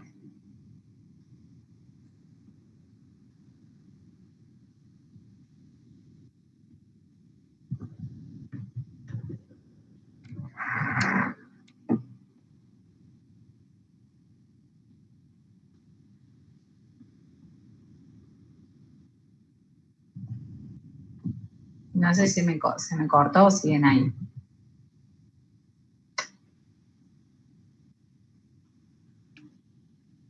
Los datos.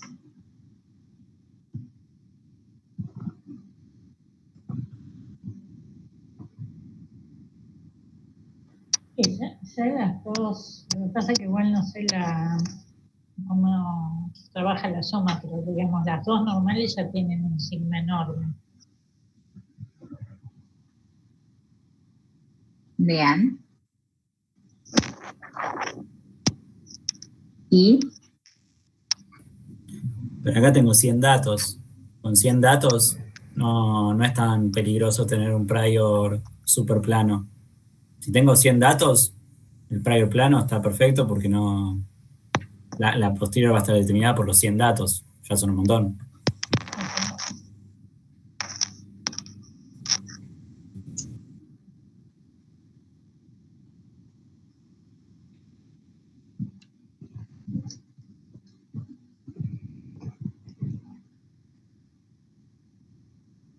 cómo Quizá porque los datos van entre 0 a 1 y cuando A1 aporta algo que tiene una varianza de 1000, o es un valor grande, A2 se lo tiene que compensar o restar para cumplir con ese rango de 0 a 1.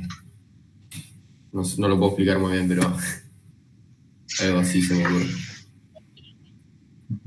es que básicamente esa suma, o sea, ¿qué necesita el modelo? Que la 1 más que la 2 sea aproximadamente ¿cuánto? Y entre 0 a 1. Está entre 0 a 1.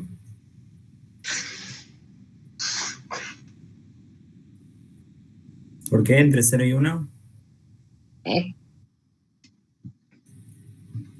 Porque nuestros y observados van entre 0 y 1. ¿Qué son nuestros I observados? A ver, ¿se puede imprimir o hacer un histograma, Julie? Son muestras de una normal 0,1. ¿Está bien? Bueno, No, está bien. No, Entonces perfecto. tengo- Sí, me estaba confundiendo con la uniforme, pero sí, es normal. son 100 valores que provienen de una distribución normal 0,1, es decir, que van a estar más o menos distribuidos alrededor del 0, con 95% de probabilidad de estar entre -2 y 2. Entonces va a ser una distribución así de datos que están entre 0 y 1. Y nosotros modelamos esos datos como una normal y queremos estimar cuál es el mu y cuál es el sigma. Pero, ¿qué pasa con el mu? ¿Qué paso extra estamos asumiendo respecto al valor medio?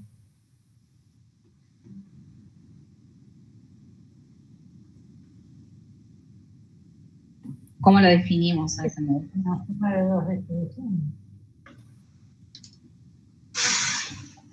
No sé si- Entonces, ese mu, o sea, nosotros a la likelihood le damos el mu.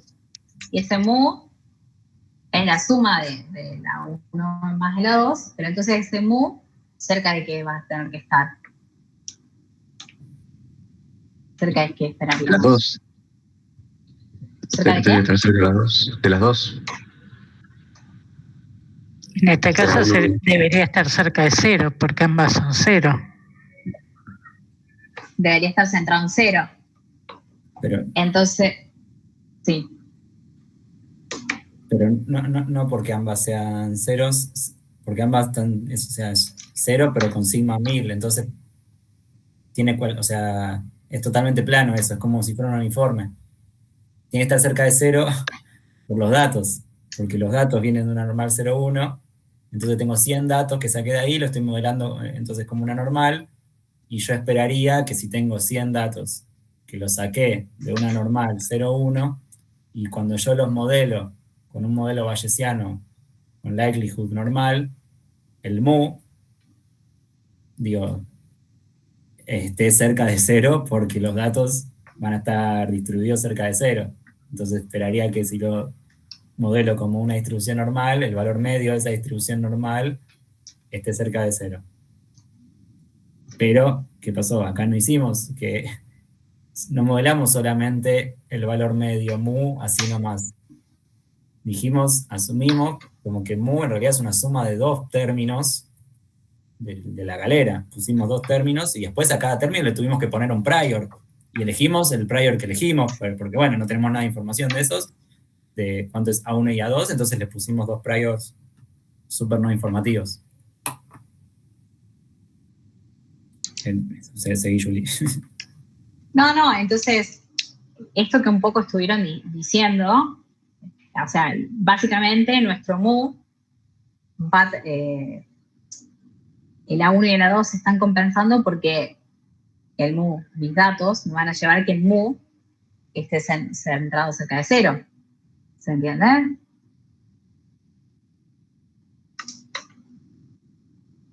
Entonces, por ejemplo, si lo vuelvo a correr, ¿me va a dar los mismos valores de A1 y A2?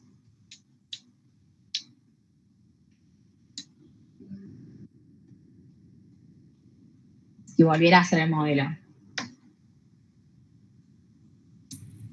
Sí, en principio sí, porque la muestra que armaste con random va a ser siempre igual. Vos la trazo siempre va a ser igual. O sea, vuelvo a correr todo el modelo. Si no fijas, a ver, yo creo que va a compensar siempre, pero no sé si exactamente igual. Bueno, ahora hasta que corra, es un poco como decís Fabiana, va a compensar siempre. Por mis datos el mu va a estar cerca de 0, pero no me va a dar exactamente los mismos valores de A1 y A2. Ahora cuando se termine de correr, por ejemplo, no sé, me puede dar 500 y menos 500, me puede dar otros valores, pero siempre va a pasar que esa suma me esté dando cerca de 0. O sea, lo que pasa es que no vas a saber cómo repartir esa suma, porque no le estamos dando información y bueno, entonces deja uno positivo y otro negativo.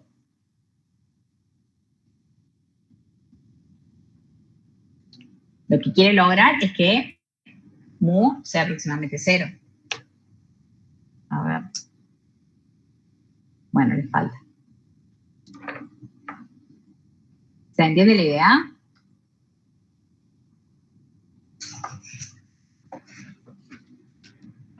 Hasta que corra el modelo, les pregunto cómo podríamos solucionarlo.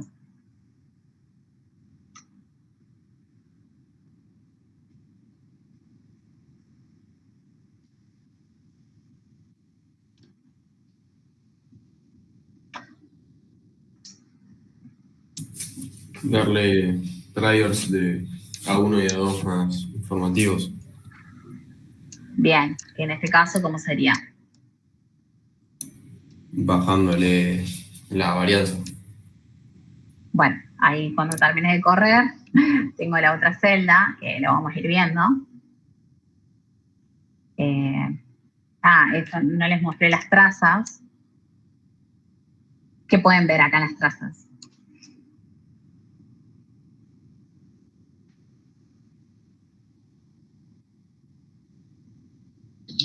Medio que se pueden ver las dos normales. La suma, ¿sí?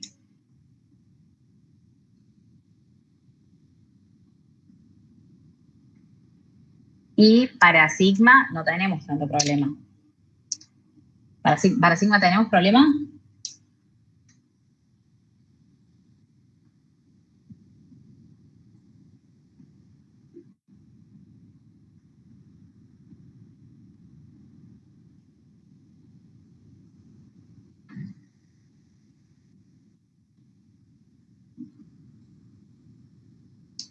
Menos, pero Bueno. como que no es... a ver, son más parecidas, pero no es simétrica. No sé si está tan... era... Sigma, ¿qué modelo tenía? Vuelvo. Un exponencial. Yeah.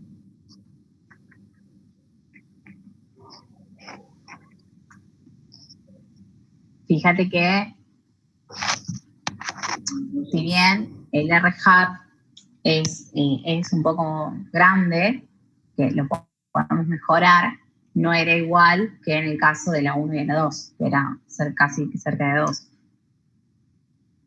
Entonces, bueno, quedan 9 minutos. La idea, no voy a correrlo, directamente lo voy a mostrar a los resultados, es que, como dijeron, le puedo dar un prior un poco más informativo. Entonces, ¿qué hago? Al sigma lo cambio por 10. Y de esa forma, fíjense cómo ahora no tengo las divergencias. Fíjense acá qué pasó.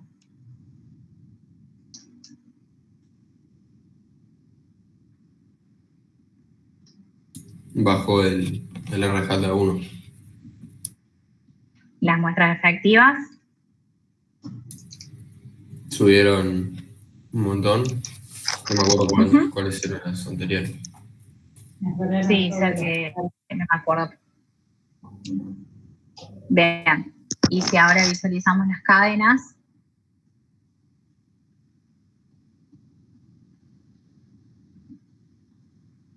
¿qué tenemos?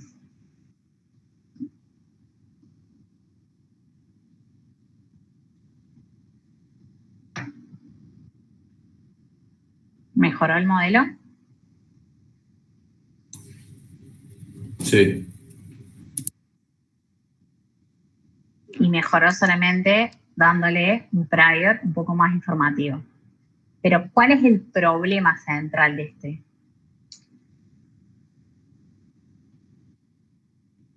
Fíjense los valores que me dieron.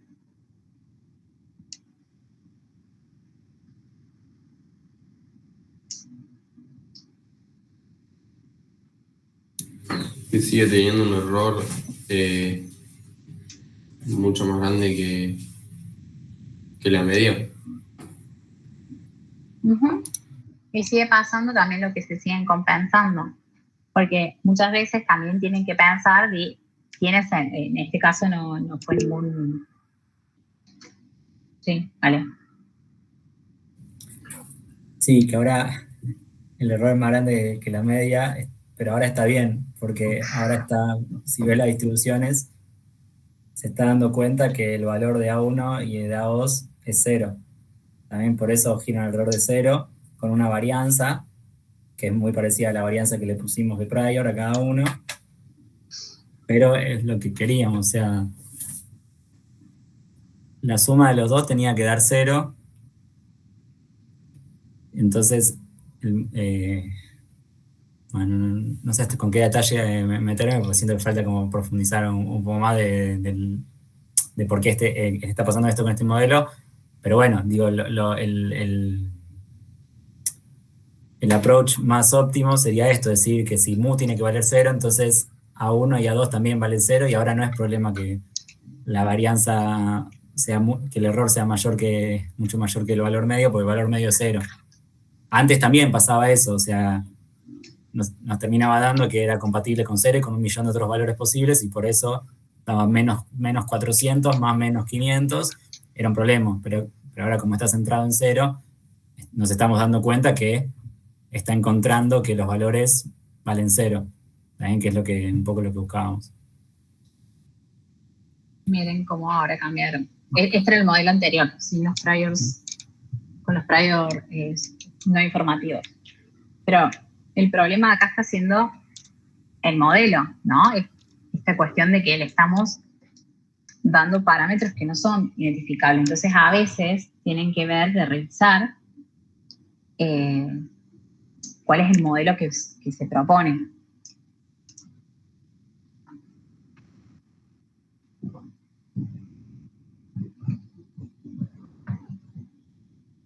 Voy a hacer el grafiquito.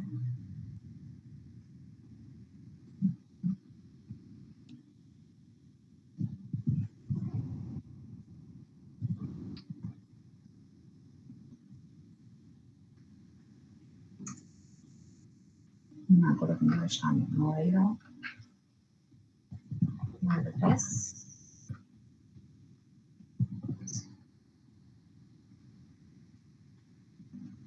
¿Se entiende?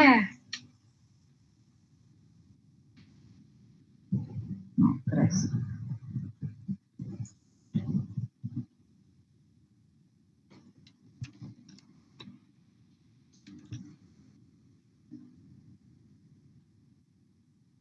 Entonces, por ahí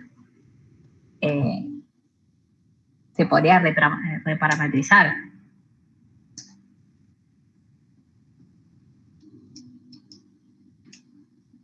¿Qué modelo podríamos? Esto por ahí no sé si algo tenga un ejemplo en la vida real, pero sería como buscar que nuestro parámetro es la suma de dos cosas que son, no sé, no se me ocurre un ejemplo que pueda ejemplificar este modelo.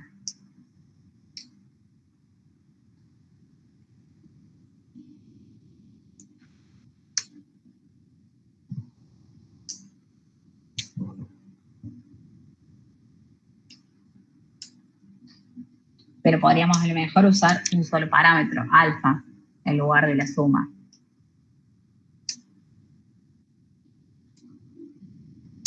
¿Sí? Bueno, la idea de la clase de hoy era que ustedes tengan estas herramientas para poder darse cuenta de, como dijo Ale, no puedo asegurar la convergencia, pero sí saber cuándo no está funcionando y entonces preguntarse por qué no está funcionando. Porque muchas veces si ustedes no tienen información de los estudios que estén haciendo, lo más seguro es que le demos un prior no informativo, porque si le damos un prior demasiado informativo, lo estamos condicionando. Pero bueno, un poco de no tan algo súper plano me puede hacer comportamientos que no queremos, de divergencias.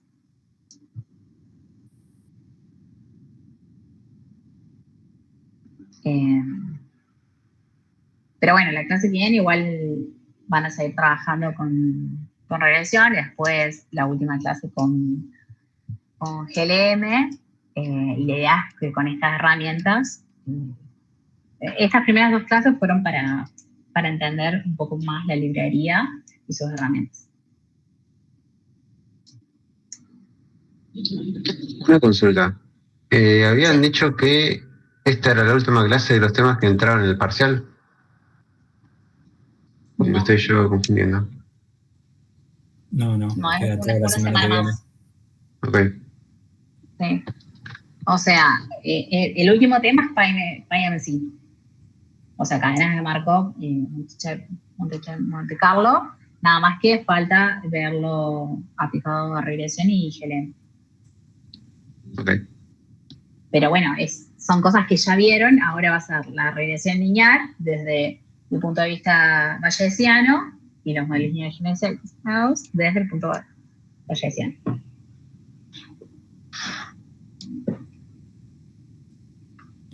Bueno, como recomendación, repasen las notebooks estas que dio Julie Sí. ahí en el campus.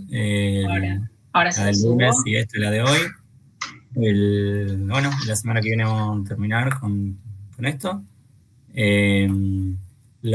Particularmente lo que dio Julie el lunes y hoy, cualquier cosa para complementar las notebooks, está todo sacado del capítulo 9 del libro de McElrath, de Statistical Rethinking de McElrath.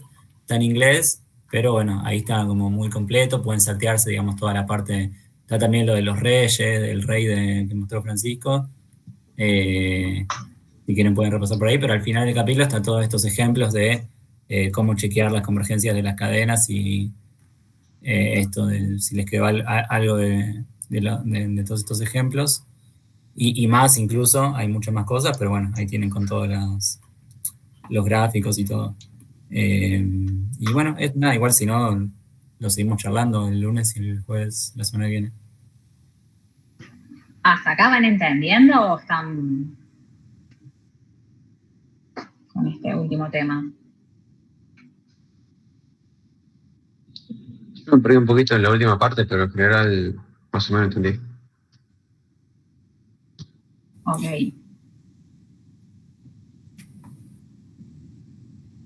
¿Una pregunta o hay ahí le estoy subiendo el notebook. O necesitan repasar el notebook después por su cuenta. No creo que va a entender más cuando toque el código yo. Ok, ahí lo estoy subiendo, así que ya les queda.